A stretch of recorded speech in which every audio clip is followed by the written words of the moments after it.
تصوف تعلق مع اللہ اور اخذ حقائق کا نام ہے، اور اس کا اصول ایسے اخلاص مع اللہ پر منحصر ہے جس میں مخلوق سے کسی قسم کی امید کی آمیزش نہ ہو۔ یعنی منازل سلوک کی بنیاد توحید خالص، سنت کی محبت جو عشق کی حد تک ہو، اور خلاف سنت سے نفرت، بدعت کی ہوا بھی معنی فیض ہے، یعنی بدعت کی ہوا بھی نہ لگے اسے۔ آج کل تو ہمارا ساری زندگی بدعت سے بھر گئی ہے نا، بلکہ ہم نے بدعت وہ ہوتی ہے جو ایسا بہت سی چیزیں مباحات میں سے ہیں۔ بعض لوگ جب کجبیسی کرتے ہیں تو وہ کہتے ہیں یار یہ چائے کے حضور کے زمانے میں تو چائے نہیں تھی، آپ چائے پیتے ہیں تو یہ بدعت ہوگی۔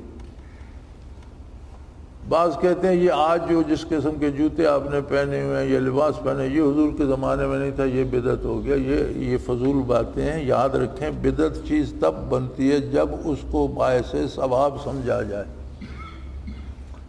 جو نئے کھانے ہیں ان کے لیے صرف پاکیزہ اور حلال ہونا شرط ہے، نئے لباس کے لیے صرف ایک شرط ہے کہ وہ خلاف شریعت نہ ہو۔